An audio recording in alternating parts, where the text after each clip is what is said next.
Donc l'homme a trois parties. Il a le corps, il a l'esprit et il a l'âme. Ça va devenir un corps de gloire. Le corps de gloire peut pénétrer dans un mur et ça passe. Et à l'image de Dieu, nous avons le corps, nous avons l'esprit, nous avons l'âme. C'est dans le sang où l'âme est assise. Et vous comprenez maintenant, le sang, nous l'héritons de nos parents. Donc moi, je peux imiter Christ parce que je suis sous le sang de Jésus avec tous ces deux parties. On l'a déjà, je vous dis, le jour de l'enlèvement, on ne montera pas les esprits, c'est le corps qui montera.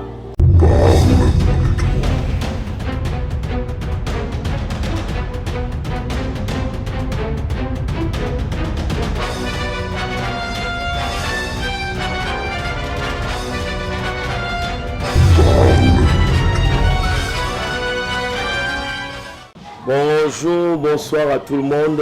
Cela dépend de l'heure auquel vous allez nous suivre partout dans le monde. Nous vous saluons et nous commençons notre série des enseignements qui est liée à la délivrance. Et nous avons intitulé cela « La libération de l'âme ». Et vous allez vraiment être bénis en suivant ces enseignements. Je vous demande vraiment de prendre ces rendez-vous et de suivre à la loupe toutes les séries des enseignements, toutes les séries des enseignements que nous allons donner. Et je sais que ça va vraiment vous édifier. Et parce que la Bible dit, toute écriture est inspirée de Dieu, c'est utile pour enseigner, inspirer et puis corriger et recadrer ce qui est droit. Et voilà pourquoi nous croyons que cette émission va vous bénir abondamment. Je vais prier pour le début, comme c'est une première émission. Nous recommandons ces moments entre les mains de Dieu et puis toutes ces séries d'enseignements, que cela puisse vous bénir dans vos maisons, dans vos foyers. Éternel Dieu Tout-Puissant, nous recommandons ce moment entre tes mains. Nous prions que tu nous assistes, que cette série d'enseignements soit bénéfique pour le peuple, les gens qui vont nous écouter. Au nom de Jésus-Christ, Seigneur, donne-nous la rage facile et que ces messages trouvent une place dans la vie des gens. Au nom de Jésus-Christ, Amen.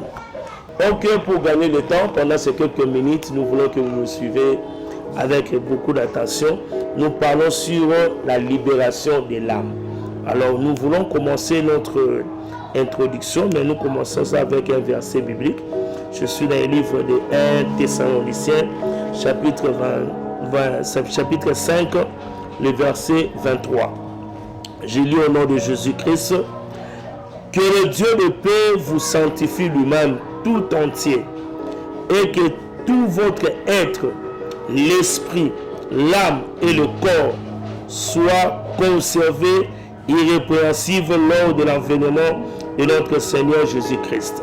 En tout cas, merci beaucoup. Maintenant, quand on lit, on comprend dans ces versets, on parle de trois parties qui est dans l'homme. Donc, je m'avais déjà vous donné la définition de l'homme. L'homme, c'est un être qui a un esprit et qui a une âme et tout est dans un corps. Donc, l'homme a trois parties. Il a le corps, il a l'esprit et il a l'âme. Alors, ces trois parties, ces trois compartiments jouent des rôles spécifiques et importants. Et si vous ne savez pas ça, vous pouvez mélanger, vous pouvez avoir la confusion. Mais dans cet enseignement, ça va nous aider d'abord dans l'introduction à comprendre les trois parties de l'homme. Toute personne, tout humain, tout être a ces trois parties en lui. Et je commence par la première partie, je parle du corps. Le corps en grec, c'est soma. Cela veut dire c'est cette enveloppe, c'est cette coquille, c'est cette couverture. Hein? Donc, c'est cette partie que nous avons en nous. Et nous appelons ça corps, ce qui est visible. Tout le monde peut vous voir, peut vous reconnaître, pas à travers votre esprit, pas à travers votre âme, mais à partir de votre corps. On peut facilement détecter qui, il s'agit de qui, je parle avec qui, je cause avec qui. Donc le corps humain ou la partie corporelle que nous avons, c'est une partie qui n'est pas moindre. Voilà pourquoi j'aimerais même vous interdire lorsque nous disons les corps, ce n'est que le sable, ce n'est pas important. Le corps est très très important. Voilà pourquoi la Bible dit l'esprit est disposé, mais la chair est faible. Lorsque la chair est faible, l'esprit ne saura pas travailler. Donc le corps doit avoir toutes ses aptitudes, toute sa force, dans toute son essence doit refléter une bonne condition. Voilà pourquoi celui qui ne prend pas soin de son corps corporel, Dieu va le détruire. J'ai même un verset merveilleux que je vais partager avec vous. C'est dans 1 Corinthiens chapitre 3. 1 Corinthiens chapitre 3, les versets 16 à 17. Suivez ce que la Bible dit. C'est l'apôtre Paul qui est en train d'expliquer pour démontrer combien le corps humain, la partie corporelle ici, occupe une place importante. La Bible dit dans le verset 16, « Ne savez-vous pas que vous êtes le temple de Dieu et que l'Esprit de Dieu habite en vous? Si quelqu'un détruit le temple de Dieu, Dieu le détruira. Car le temple de Dieu est saint et c'est ce que vous êtes. » Et dans 1 Corinthiens chapitre 6, verset 19, la Bible parle encore avec beaucoup de précision. C'est toujours l'apôtre Paul. Loin de là, ne savez-vous pas que celui qui s'attache, verset 19, je voulais dire, ok, excusez-moi, ok.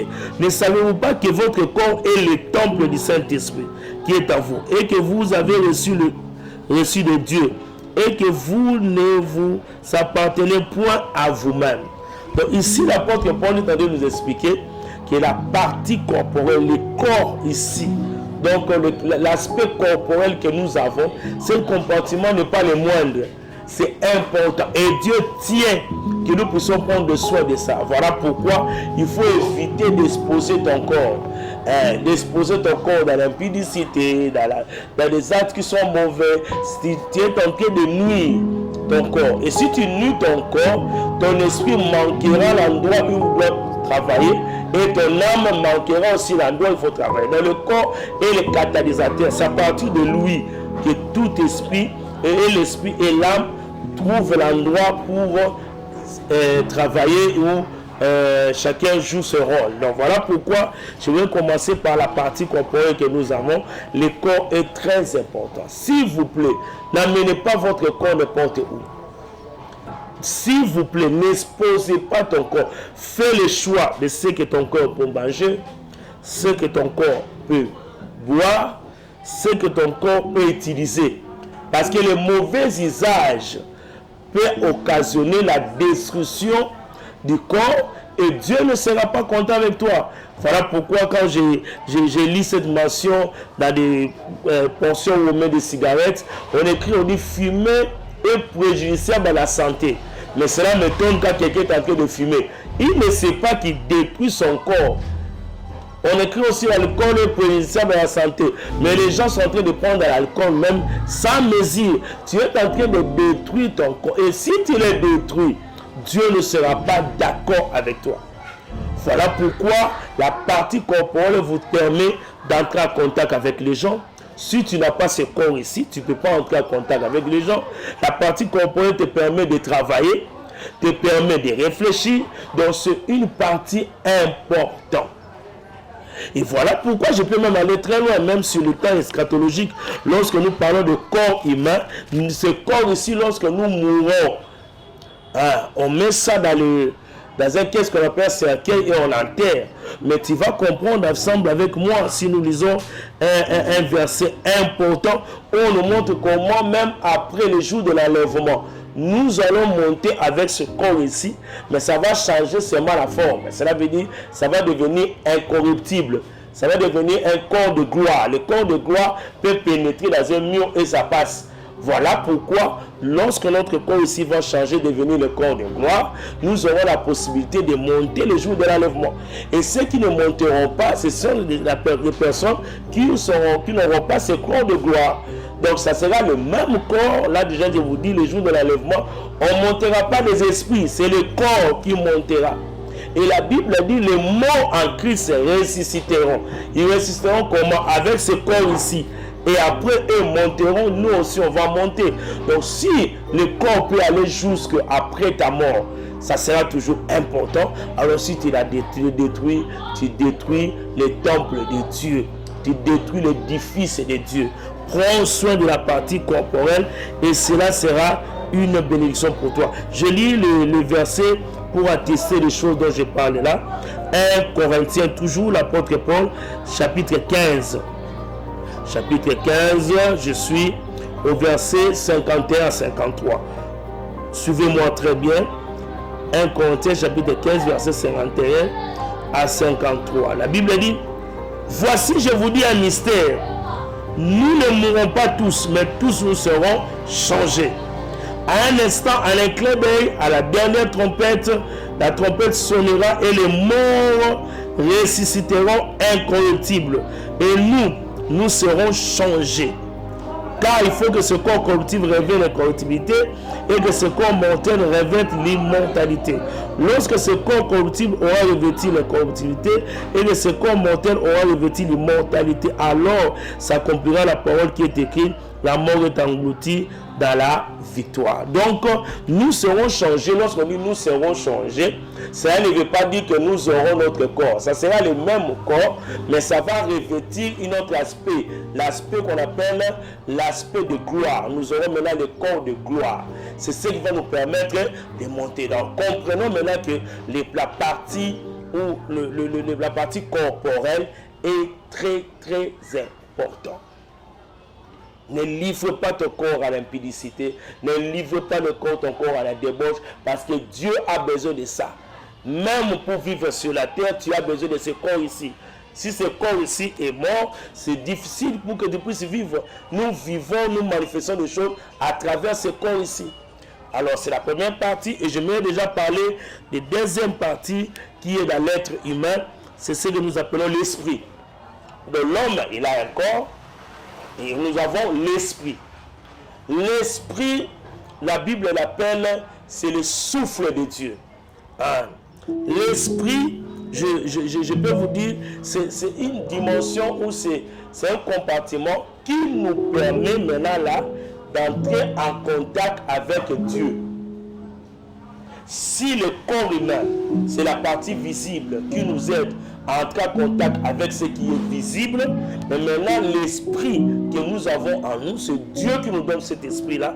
Et la différence avec nous et les animaux, ça c'est ces animaux-là. Les animaux, ils ont le corps, l'animal a l'âme, mais l'animal n'a pas l'esprit. Maintenant, nous les hommes, créés à l'image de Dieu, nous avons le corps, nous avons l'esprit, nous avons l'âme. Et l'esprit, je peux même essayer de typifier ça ou vous expliquer pour que vous compreniez bien. C'est comme dans une maison, on a une télévision et on a maintenant une antenne qui capte les images pour donner à la télévision. On met l'antenne dehors, ça prend les fréquences à partir des satellites. Et quand ça prend les fréquences, ça donne ça à la télé. Et toi, maintenant, à la maison, tu peux commencer à voir la télévision. Maintenant, l'esprit, c'est comme cette antenne-là. Ça capte les images au satellite, qui est l'image de Dieu. Et ça, quand ça prend ça, ça peut maintenant communiquer à la télévision, qui est l'aspect corporel. Donc, c'est l'esprit qui nous permet d'entrer en contact avec Dieu. C'est l'esprit qui nous permet de cohabiter avec Dieu. C'est l'esprit, la partie esprit qui nous permet même de travailler avec Dieu. Voilà pourquoi j'ai un merveilleux texte qui est en Proverbe chapitre 18. Allons dans l'ancienne alliance. Proverbe chapitre 18. Ok. Je suis dans le verset 14. La Bible dit ceci. L'esprit de l'homme les soutient dans la maladie. Mais l'esprit abattu, qui les relèvera? Donc, l'esprit, c'est une capacité qui capte la puissance ou l'onction chez Dieu et qui affecte ou qui relève la partie corporelle. Quand l'esprit est abattu, on ne peut pas travailler avec Dieu. Quand l'esprit a des problèmes, on ne peut pas travailler avec Dieu. C'est la même manière quand l'antenne a des problèmes. Vous avez remarqué que les satellites donnent les images, donnent la fréquence, mais comme l'antenne n'est pas en bon état, ça ne peut pas prendre ça et communiquer à la télévision. Donc c'est de la même manière, il y a plusieurs personnes qui circulent dans les rues, ils ont le corps fonctionne normalement, mais l'esprit a des pannes. Dans le panne, cela veut dire l'antenne n'est plus dans les bonnes conditions. Et ça sera difficile de prendre les messages ou de prendre les fréquences. C'est de même manière aussi avec plusieurs personnes. Ils vivent sur la terre, ils circulent, ils mangent, ils boivent. Le corps est nourri, mais l'esprit n'a pas de vie. L'esprit ne fonctionne pas. Et vous allez comprendre ça. L'esprit n'est pas en contact avec Dieu. Dieu te parle à travers ton esprit. Dieu te donne des informations à travers ton esprit. Et là, si l'esprit est malade, tout ce que Dieu, le satellite est disponible pour communiquer les fréquences, mais l'antenne n'est pas dans les bonnes conditions. Et vous allez remarquer de cette personne, c'est difficile pour qu'il soit au courant des messages de Dieu. C'est difficile pour que même Dieu lui parle. C'est difficile même pour qu'il y ait des visions. Vous savez, je peux vous faire rire, il y a des gens qui font même 6 mois sans pour autant rêver. Ils peuvent faire 5 mois, une année même, sans pour autant avoir même un message venant de la part de Dieu. C'est anormal, parce que Dieu, il est notre créateur, il est notre papa. Quel est ce papa qui peut prendre beaucoup de temps sans pour autant parler avec son enfant? Alors Dieu nous parle à travers notre esprit, mais l'homme n'est pas sensible si l'esprit est en panne. L'esprit n'est pas bien nourri. Et je veux vous dire, de même manière, nous nourrissons notre corps. Nous aimerons bien que ça mange la charcuterie, le boudin, je sais pas, le pizza. De même manière aussi, nous devons chercher que notre esprit soit nourri. Une personne qui nourrit bien son corps et qui ne nourrit pas bien son esprit, c'est une personne qui aura la difficulté d'être connectée avec Dieu. Je vous dis, mieux vaut avoir la connexion avec Dieu qu'avoir la connexion avec des hommes. Parce que des hommes peuvent vous laisser un jour. Mais la connexion avec Dieu vous donnera la vie éternelle, vous donnera la vie sur cette terre, et Dieu sera ton bon berger. Voilà pourquoi la Bible dit, Jésus-Christ est dans la Bible dit dans Psaume 23, l'Éternel est votre bon berger, il me conduit dans les verts pâtirages. Quand est-ce que Dieu peut être ton bon berger? Quand est-ce qu'il peut te conduire dans les bons pâtirages? C'est lorsque ton esprit est en contact avec lui. Voilà pourquoi, pour que l'esprit soit en contact avec Dieu, ça doit être bien nourri. Et l'esprit est nourri par 2 choses. La parole de Dieu et la vie de prière. Voilà pourquoi j'aimerais vous dire, s'il y a un instrument où il y a quelque chose qu'il faut s'attacher avec ça, c'est la parole de Dieu. Et la vie de prière sera que ton esprit soit suffisamment nourri et que ça soit en contact permanent. Je dis bien permanent avec Dieu. Voilà pourquoi je vous dis, il est important. Je m'avais maintenant parlé de la 3e partie ou 3e compartiment, parce que l'homme, nous avons dit, il a le corps, il a l'esprit, mais il y a une autre partie qu'on appelle l'âme. L'âme maintenant, en grec, lorsqu'on parle de l'âme, il y a un mot qui saute là. On appelle ça soma psychem. Soma psychem en hébreu, cela veut dire l'âme. Alors c'est là où même les gens ont eu la pensée de créer la science qu'on appelle la psychologie. Donc l'âme d'une personne, c'est l'homme intérieur, c'est l'ensemble, c'est l'essentiel même de l'homme. Parce que l'homme est doté de volonté, de décision et des émotions. Et toutes ces 3 choses résident dans ton âme. Et voilà pourquoi même des caractères héréditaires, nous prenons ça à travers l'âme. Et voilà pourquoi nous avons intitulé notre série d'enseignement sur la délivrance, la libération de l'âme. Parce qu'une âme qui n'est pas libérée, c'est une âme qui vivra toujours dans les tourments. Et voilà pourquoi, lorsque nous recevons Jésus-Christ comme Seigneur et Sauveur, c'est ton esprit qui est impacté par Christ. Maintenant, ton âme, il y a maintenant un grand travail qui s'est fait là.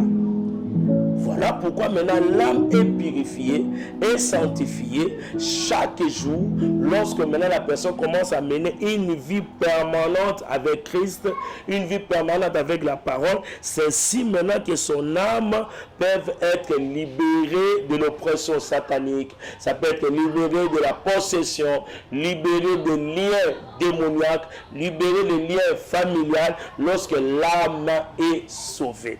Je vous dis, l'âme d'une personne, c'est presque la partie où résident les émotions, j'avais dit ça, déjà les émotions de décision, les sentiments. Donc toutes ces choses-là, l'homme hérite ça aussi de ses parents. Hérite ça aussi de ses origines. Parce que l'esprit Dieu donne, le corps Dieu façonne le corps, il te donne, l'âme c'est Dieu qui donne, mais maintenant dans l'âme c'est la partie qui est affectée soit sur le plan diabolique, soit l'esprit de Dieu ou la parole de Dieu peut affecter ça. Et voilà pourquoi j'aimerais vous dire que la partie de l'âme est très importante et l'homme est dépendant de son âme. La qualité de ton âme détermine ton aspect spirituel. Si on veut connaître que tu es dans quelle condition spirituelle, c'est à travers lorsqu'on t'appelle de curer ton âme. C'est là où on peut connaître quel est ton état spirituel. Qu'est-ce qui te représente? Quels sont les problèmes qui te dérangent? C'est à travers ton âme. Et sur le plan corporel, quand on regarde l'homme, l'être humain, l'âme se réside dans le sang. C'est dans le sang où l'âme est assise. Et vous comprenez maintenant, le sang, nous l'héritons de nos parents. Voilà pourquoi Jésus-Christ, lorsqu'il est décédé, mort sur la croix, la Bible dit, il a fait sortir le sang, il a fait sortir l'eau. Parce que dans le sang, il y a deux parties importantes dans le sang humain. Il y a la partie rougeâtre, où il y a la vie, il y a la partie blanche. Et la partie blanche là, c'est là où nous prenons des caractères. Voilà pourquoi lorsqu'on veut faire la transfusion sanguine, on enlève la partie, on appelle ça des plaquettes, on enlève ça et on transfère que la partie rouge pour que la personne ait la vie. Peut-être le sang avait des problèmes, il n'y avait plus de vitamines, il n'y avait plus de protéines et on communique la partie rougeâtre. Mais la partie blanche là, c'est une partie où on ne communique pas ça. Pourquoi? Parce que tu risques de copier des caractères qu'une autre personne avait. Mais Christ, quand il nous a sauvés, il a libéré et la partie blanche et la partie rouge. Donc cela veut dire aujourd'hui, nous les enfants de Dieu, nous prenons la vie à travers le sang. Partie rouge, ça nous donne la force. Aujourd'hui, tu ne peux plus être malade parce que le sang de Jésus est dans ton corps, ça travaille pour toi. Et nous prenons aussi la partie blanche, là où il y a des caractères, là où il y a des aptitudes, là où il y a des choses qu'on peut hériter. Maintenant, le deux là, ça travaille sur nous. Voilà pourquoi la Bible dit ayez le comportement que Christ avait. Parce que non seulement il nous a donné la partie rouge, il nous a donné aussi la partie blanche. Donc moi, je peux imiter Christ parce que je suis sous le sang de Jésus avec tous ces deux parties. La partie rouge et la partie blanche. Donc par là, vous comprenez, si tu dis que moi, je ne peux pas être enfant de Dieu, je ne peux pas suivre les caractères de Christ. Non, non, non, vous n'avez pas raison parce que Jésus a donné toutes les deux parties. Mais c'est seulement lorsque nous faisons la transfusion du sang humain, là, on enlève la partie blanche là parce que l'homme n'a rien à te donner. On prend la partie rouge parce qu'on a besoin de ravitailler notre corps ou notre sang parce que cela est affecté. Alors maintenant là, par là nous comprenons déjà les trois parties que nous avons dans notre corps et chaque partie est liée l'un après l'autre. Le corps humain est lié avec l'âme à travers le cœur. L'âme est liée avec l'esprit à travers la conscience. Donc, tous les actes que nous posons, que notre âme, nos volontés, nos décisions que nous faisons, cela lie notre esprit à travers la conscience. Voilà pourquoi, lorsque nous voyons maintenant le cœur lie l'âme et le corps. Maintenant, si quelqu'un meurt ou la personne est décédée, qu'est-ce qui se fait? Le cœur, on la dissocie avec le corps. Maintenant, quand on la dissocie, cela veut dire comment ça se fait? On bloque ça. Et quand on bloque le cœur, l'âme et le corps se séparent. Voilà pourquoi le corps, on va l'enterrer. Et Dieu récupère son esprit. tout esprit rentre chez Dieu après la mort. Maintenant, l'âme, avec la conscience, c'est ce qui va se présenter devant le tribunal, devant le jugement de Dieu. Et qu'est-ce qui se fait lorsque ça se présente là-bas? Le jugement commence. Maintenant, ta conscience va rappeler. La conscience, c'est comme une carte mémoire. C'est plus que même ça. Parce que la conscience peut retenir des choses que tu as commises depuis ton enfance. Et maintenant, lorsque ça enregistre,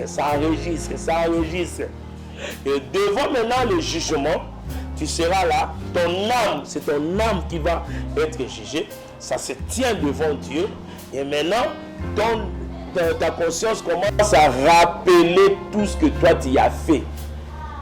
Et si tu n'as pas connu Jésus, c'est misérable. Parce qu'après ça, lorsque la conscience va rappeler des choses que tu as fait, la manière où tu te conduis, les actes que tu as posés, après ça, allez, on descend on appelle ça une petite condamnation. Pourquoi? Parce qu'il y aura un jugement le dernier jour. Mais là, après la mort, directement, la personne passe dans le jugement des actions secrètes. Je vais expliquer ça dans notre deuxième partie de l'émission. Ça passe dans le jugement des actions secrètes. Et là-bas, maintenant, c'est ce qui va déterminer où tu iras. Parce que savez-vous bien qu'après la mort, il n'y a que deux endroits qui nous attendent. Premier endroit, c'est la l'Hadès, on l'appelle lieu de tourment. Deuxième endroit, c'est là on appelle le sein d'Abraham. Les deux endroits là, ça nous attend automatiquement après notre mort. Et la direction où tu vas prendre après ta mort, cela est lié ou déterminé à des actes que ta conscience va te rappeler. Et cela est lié à la qualité de vie que tu avais choisi sur la terre. Donc, comprenez déjà que les deux choses, comment ça fonctionne. Je ne serai pas entré en profondeur dans notre première série d'enseignements. Suivez-nous, prenez rendez-vous et vous serez bénis à notre émission qui va nous suivre récemment. Moi, je me présente, le docteur Eric Winer Nyumbe, et je suis le pasteur titulaire de l'église de la communauté chrétienne Christ ma vie, Armée du Feu. Nous sommes à Kinshasa et je pense que tous nos coordonnées, vous allez les prendre déjà là bientôt. Abonnez-vous à cette chaîne que vous allez suivre là. Et puis appelez-nous si vous avez des questions. Écrivez-nous des messages s'il y a des choses que vous n'avez pas bien saisies. Nous sommes là pour vous enseigner. Mais je vous rassure que vous serez vraiment bénis. Suivez à la loupe, suivez à la lettre toute cette série d'enseignements jusqu'à la fin. Et je vous dis, vous ne serez pas déçus. Que Dieu vous bénisse. À la prochaine occasion, et notre émission, ça sera une bénédiction pour vous. D'ici là, que Dieu vous bénisse. Ciao.